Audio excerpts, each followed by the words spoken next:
Today we are drawing Sylph's OC.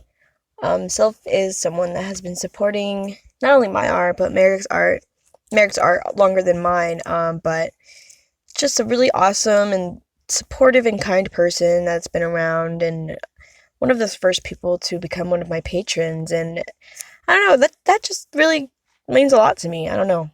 And I just really wanted to draw their OC, Vivi, because it's so fucking cute. Got like cat ears and elf ears and horns. I mean, what more do you really want, honestly? I really wanted to practice doing cool shots, We've all seen the 3/4 view angle, but shots from behind, shots from below. I want to start pushing what I can do and my muscle brain memory shit. So yeah, sorry I couldn't get the whole sketch from start to finish. I thought I was recording. Turns out I wasn't. So I had to start a little bit through, but yeah, finished up with the outline sketch. Now we're just gonna throw some paint on here. I absolutely love gouache. Gouache is my favorite medium of paint. And you throw in some watercolor in there for pigment, and you are good to go, my friend. You are good to go. And I do apologize for the lull here. I'm going through thinking about what kind of color, what kind of texture I want to put. And honestly, I was kind of lost. I didn't really know what I was going for with this piece. This piece started with a circle. And yeah, no, I just started to lay out the color, not really thinking too much about light and shading, just wanting to see if I can get the characters' color right. And that's the hard thing about doing characters that a lot of people don't think about when you're doing traditional is you gotta mix every color. And characters have very specific colors. And you just gotta find the right okay room, because you're never gonna get it quite right. It's always gonna be a little off, but when you're doing traditional. But that's cool. Nothing's perfect, I guess. So yeah, now I have some really thick gouache that I put a little bit of red in. I use some lilac Holbein gouache, and I put a little bit of red from the Winsor Newton palette and gave that really nice, like, magenta. And the one thing for art, for me, was I felt weird when there was a camera on. I don't know. This is one of the very first few time lapses I've ever made, and I'm still getting used to editing and all that. And so I felt a weird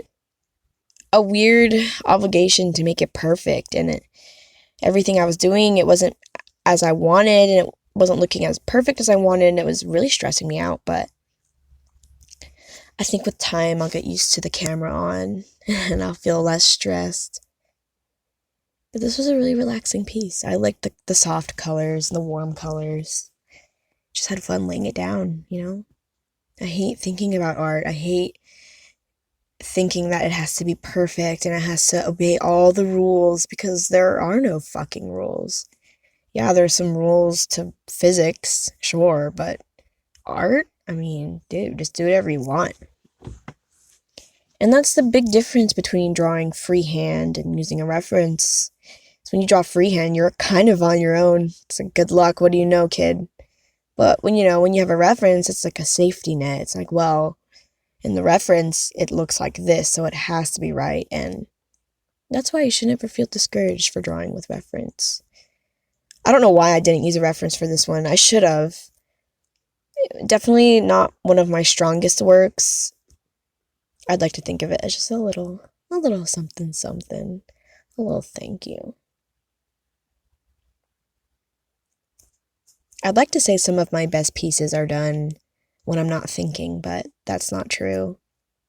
The pieces that I put a lot of thought into and research are absolutely my favorite, and I'm really proud of, but they just take so damn long.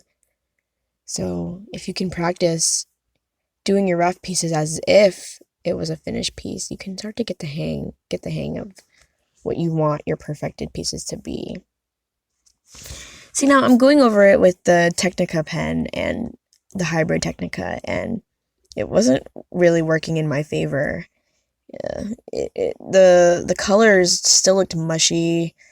I don't have a steady hand, so I couldn't get it quite on the paint. I actually ended up going through with a felt tip marker later, which you'll see in the scanned version at the end. But I thought while I was doing this, maybe I'll refine it, but that didn't really work out. And I think what I learned was when a piece is starting to look muddy, like the line work is fading and the colors are too much, I think that's when it's okay to just go through with a thick ass line art. That's when thick line art is best to cover up all the mush. And it brings out everything else. And I definitely learned a lot from doing this piece, to stop worrying. I am a fucking idiot, and I just put my wrist over a wet piece of paint and I flipped off the paper. Oh my god, I completely forgot I did that. Oh jeez. So yeah, you guys, I'm new to the YouTube game. I've been so busy working and struggling, and I haven't really been putting as much love and time into my art. I felt like I had to dedicate all that energy towards work, and by the time I got home, it was all gone. But now I'm just gonna put everything I have towards it, and it feels good. It's taken a big mind off my shoulders. The existential crisis at night. Like, where is my life going? Will I be successful? Will I be struggling forever? I don't know, dude. I really don't know. It's all pretty scary, but I'm really excited. I'm really excited to be doing this with you guys, showing you a bit more into my art, because, I am an artist at the end of the day. We all do things differently, and I have a pretty strange way of doing things. I'm constantly trying new things and pushing what I know and trying to be better. I hate getting comfortable. I hate seeing my art become stagnant and the same. I constantly want to be getting better. And that's a journey I want to take you guys on, if you want to see the progress. Because who knows how much this will affect my art within the next 6 months or a year, just constantly drawing, having an audience. I don't know. I just have a good feeling in my heart.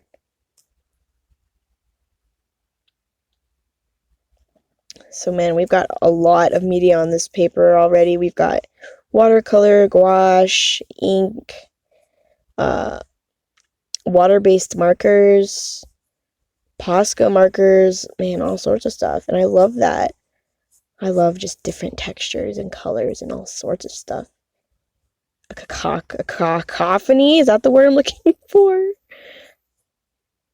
I don't know, just it all blends together and it's so weird. Ooh, and this is the day. Ooh, I also learned this, that you can take Posca and blend it with a water-based marker, and that is fucking awesome. You guys should try that.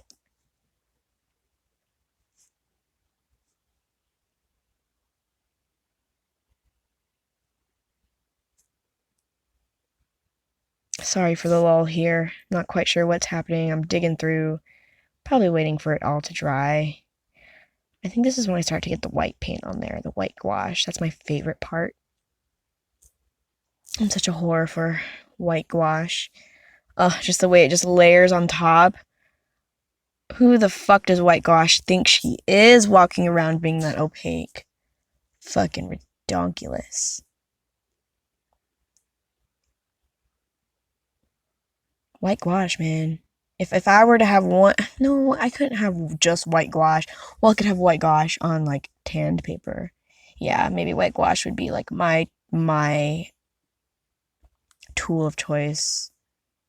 Cause just it's so orgasmic. Just it glides on and it's opaque and literally every artist's white dream. Put your fucking Uniball Signo white gel pens away, bitches, cause we got white gouache. White gouache, bitch.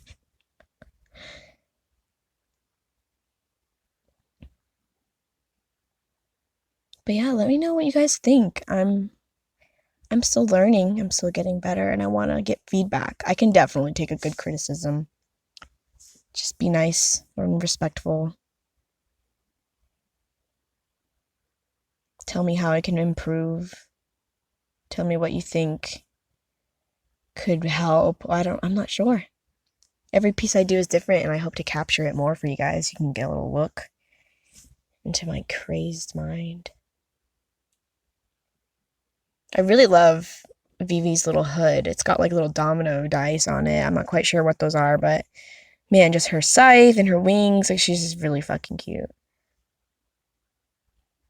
All right, here we go. I wasn't quite sure what to do for a background. And so a good train of thought for a background is look at the colors that are on the piece. This one is primarily warm with some dark tones, some dark cool. And you need something to balance it out. Nothing that's going to